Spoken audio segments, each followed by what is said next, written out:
প্রতিবার এমন শেষের বেলায় ভালো ভালো বলে রে হেলায় হেলায় দিন যায় রাসূল বলে রে হেলায় হেলায় দিন যায়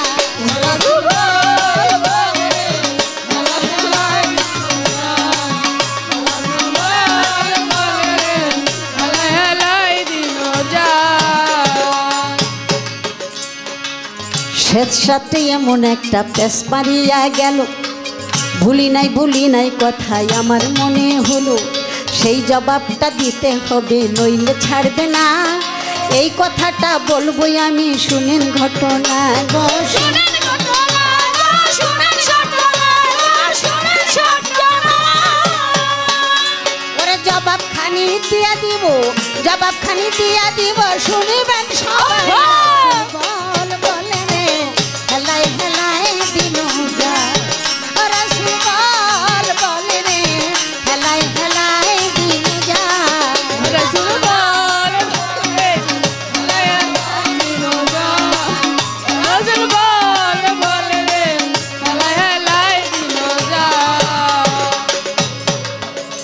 আমার দয়াল নবী মক্কা ছেড়ে গেলেন মদিনায় সেইখানেতে সাহাবীগণ রইল নিরালায় এদিক দিয়া মক্কাবাসী প্রস্তাব রাখিল আমার নবীর সাথে মিলে যাবে সবাই বলবো ভালো এইখানেতে হুদাইবিয়ার সন্ধি একটা ছিল হুদাইবিয়ার সন্ধির মধ্যে শর্ত কিছু ছিল গো শর্ত কিছু ছিল গো শর্ত কিছু ছিল গো শর্ত কিছু ছিল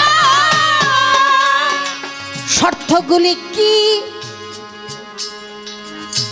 আমাদের থেকে মক্কায় গেলে তারে ফিরে আনার জন্য পিড়াপিড়ি করবেন না ওরে এমন কিছু শর্ত ছিল শুনেন ঘটনা কাগজেতে লিখতে হবে এই কথাখানি সেই কথা শুনে নিবেন আছেন যত জ্ঞানী আল্লাহর রসুল মুহাম্মদ মুস্তাফা সাল্লাল্লাহু আলাইহি ওয়াসাল্লাম এই কথাটা বাদ দিতে হবে কেটে দিতে হবে এটা লিখেছেন তো এই কথাটা কেটে দিতে হবে কেটে দিয়ে লিখতে হবে আব্দুল্লাহর বেটা মুহাম্মদ তাই সেদিন আমার দয়াল নবী এই দায়িত্বটা দিয়েছিলেন মাওলা আলী কারিমুল্লাহ ওয়াজহুকে হযরত আলী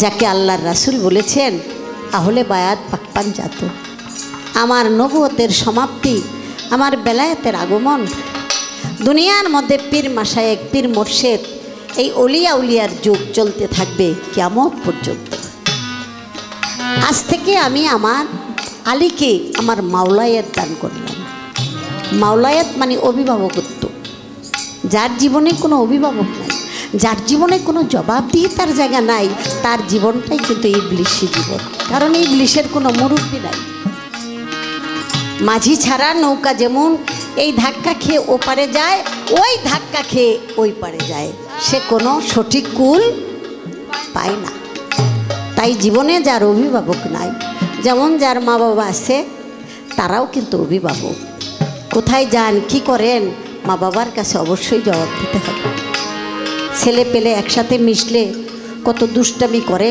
মার সারা রাতে ঘুম আসে না মা চিন্তা করে আপনার একটু ভাবতে হবে আপনি তো একা একা হন নাই আপনার জীবনে একটা মানুষ আছে যেই মানুষটা আপনাকে সব কিছু দিয়েছে গর্বে রেখেছে দুধ পান করাইছে সর্বপ্রথম যেই প্রেম সেই প্রেমটা হলো মায়ের সেই প্রেমটা হলো বাৎসল্য প্রেম প্রসব বেদনায় আকাশ ফেটে যায় যখন প্রসব করেছে আপনার মুখখান যখন মা দেখেছে তখন তার বুকের মধ্যে নিয়ে আসে আনন্দে চোখের পানি ছেড়েছে এতদিন আমার গর্বে ছিলি আইলি তো আইলি এত কষ্ট দিলি বাবা আর এই দক্ষিণীরে কষ্ট দিও না তাই দুধ তুলে দিয়েছে মুখে আপনি এক চুমুক খেয়েছেন এক টান খেয়েছেন আবার মায়ের মুখের দিকে চেয়েছেন মা আর ছেলে দুই মিলে যে একটা চোখাচোখি সে তার ভিতরে যে কি প্রেম এটা যারা মা কেবল তারাই বুঝতে পারে কিন্তু আপনারা ছেলেরা এটা বুঝতে পারেন, কলিজাটা ছিঁড়া যায় সন্তানের জন্য মায়ের। তো সেজন্য কথাটা বললাম, মা বাবা মুরব্বী হয়ে গেছে, এখন আপনি স্বাস্থ্য, আপনি সুস্থ, আপনি বলবান, আপনি যুবক, আপনার যৌবন, আপনার ধন দৌলত সব হয়েছে, এখন আর মা বাবার কথার কোনো তোয়াক্কা করেন না। এটা আল্লাহ পছন্দ করে না। এই জন্য বলি যে মাতা গুরু, পিতা গুরু, গুরু জ্যেষ্ঠ ভাই, তার চেয়ে অধিক গুরু ভজিলে সে। আদব, আদবে ইনসান, বেদবেই হয় শয়তান। যার মধ্যে আদব আছে, মা বাবা সন্তানের কাছে বাড়ি গাড়ি টাকা পয়সা চায় না, চাই শুধু আমার সন্তানটা মানুষের মতো মানুষ হোক, সবাই যেন তাকে ভালোবাসে, আদব, আদবের সহিত সবার সাথে যেন কথা বলে। কেন বললাম কথাটা? এই জন্য বললাম, আমি এই কারণে বললাম কথা, যার জবাবদিহি তার জায়গা নাই, অভিভাবকত্বকে স্বীকার করতে হবে, নইলে নাই উপায়। আল্লাহ রসুল বলেছে, আমি যার মাওলা, আলী তার মাওলা। এই মাওলা অনেকে উল্টা বোঝায়, বেশভূষায় যা কয় তাই মনে হয় হাসাই, মাঝে মাঝে নিজের স্বার্থের জন্য উল্টা পাল্টাও কথা বোঝায়। মাওলা শব্দের অর্থ অভিভাবক, আলী শব্দের অর্থ সর্বোচ্চ, সর্বোচ্চ অভিভাবক সে হইল মাওলা আলী। আল্লাহ রসুল বলেছেন, আমি যার মাওলা, আলী তার মাওলা। আমি এলেমের শহর, আমার আলী হইল শহরের দরজা। আমার কাছে যদি আসতে চাও তাহলে আলীর মাধ্যম দিয়ে এসো। আলী থেকে আমার ইমাম হাসান হুসান, দুনিয়ার মধ্যে যত প্রকার তরিকা চলে আসছে, আমার মাওলা আলীর কাছ থেকে চলে আসছে ইমাম হাসান হুসান, সেই থেকে ধারাবাহিকতা চলছে। আর অনেকে কয় আলী আবার কেনা, ডাইরেক্ট যাবুগা। আরে মাধ্যম ছাড়া যদি যাওয়া যাইতো ডাইরেক্ট, তাইলে মুকরুম আবিদার শয়তান হইতো না। ডাইরেক্ট যাইতে চাই এই শয়তান হয়ে গেছে গা। এত কিছু বলার তো সময় নাই, এই জন্য ইঙ্গিতে জ্ঞানীরা বুঝে আর ব্যাক্কেল গো ধাক্কা দিল। ওদের মধ্যে ইবলিশি অহংকার, ওরে যতই যুক্তি দেন, যতই মুক্তির কথা শুনান, ও মনে করবো যে না ময়রা যাবো কিন্তু হারবো না। এইটা হলো অহংকার, আর অহংকার হলো অন্ধকার, এটাই হলো পতনের মূল। আর এই অহংকারের জন্য মকরুম আবিদ 9,80,000 বছর পর্যন্ত আল্লাহর ইবাদত করেছে, তারপর আল্লাহ খুশি হয় নাই। তাই আমার দয়াল নবীজি আমার মাওলা আলীকে সেই মাওলায়ে দান করেছে। আর আমার মাওলা আলীকেই, মাওলাই আলীকে সেদিন করেছে না দেশ। আমার নামটা আল্লাহর রসুল মুহাম্মদ, কেটে করো শেষ রে, কেটে করো শেষ রে, কেটে করো শেষ রে, কেটে করো। মুহাম্মদ আব্দুল্লাহর বেটা, এইটাই তুমি লেখো, ওইটা কাটো আর এটা লেখো। আবার মাওলা আলী বলেছেন, ইয়া রাসূলুল্লাহ, ওই চাকু দিয়া তরবারি দিয়া আমার কল্লাটা ছেদন করেন, আমার কোনো বেদনা নাই, কিন্তু আমার প্যারা হাবিবের নাম আমি কাটতে পারবো,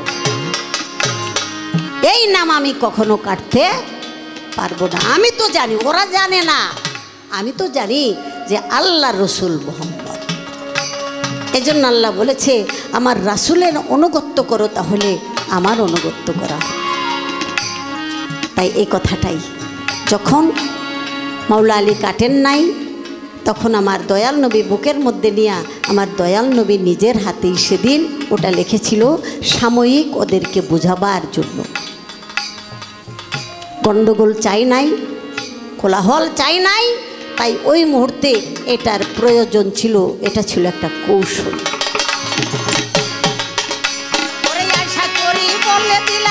আশা করি বলে দিলাম, ধন্যবাদ সবাই। রাসূল বল বলে হেলায় হেলায় দিন, রাসূল বল বলে রে হেলায় হেলায় দিন যা, রাসূল বল বলে হেলায় দিন যা।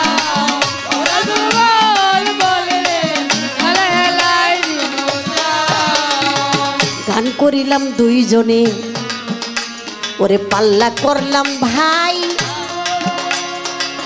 দুইজনে পাল্লা করলাম, কেউ কাউকে ছাড়ি নাই, যেখানে যা লাগে তাই দিলাম মন। আমার সরকার যে মন খারাপ করবে, বিরক্ত হবে, আমি সেভাবে ভাবি নাই। আমার কথা হইলো আজকে সে আমার প্রতিদ্বন্দ্বী, এখানে কোনো খাতির খুতির নাই। স্টেজের বাইরে যাবো, পায়ের মধ্যে ভক্তি দিয়া চুমা খাবো, মাপ চায় নেবো, কারণ মাপ চাইতে তো কোনো সমস্যা নাই। আমরা তো হইলাম দাসী বান্দি, রান্দি কান্দি বন্দির মধ্যে বন্দি। এই জায়গাটা ঠিক রাখতে হবে। এটা যদি ঠিক রাখা যায় তবে জায়গায় যাইয়া সব কিছু ঠিক থাকা যায়। আপনারা নীরব হইয়া ধৈর্য ধারণ করে সবাই শুনেছেন, এই জন্য আমি ধন্যবাদ জানাই। আর কিছু জিজ্ঞাসনা কি সরকার জিজ্ঞাসা দরকার নাই তো, খাতা মেললা থুইছে গেলে আমি পয়েন্ট দিতেছি না, কারণ এক সময় গান গাইতাম, শুরু করতাম বেলা 10টায়, সারা রাত হইয়া যেত গা, তারপরও গান ছাড়াছাড়ি থাকতো না। এখন মানুষের অত ধৈর্য সহ্য নাই, কাজের সময়, তারপরে আমরা বেজাল বোজাল খাইয়া দেহের ধৈর্য গেছে কইবা। তাই আমি এই পর্যন্ত আপনাদের কাছ থেকে বিদায় নিলাম, সকলের কাছে দোয়া চাইলাম। এবার ছোট একটা গান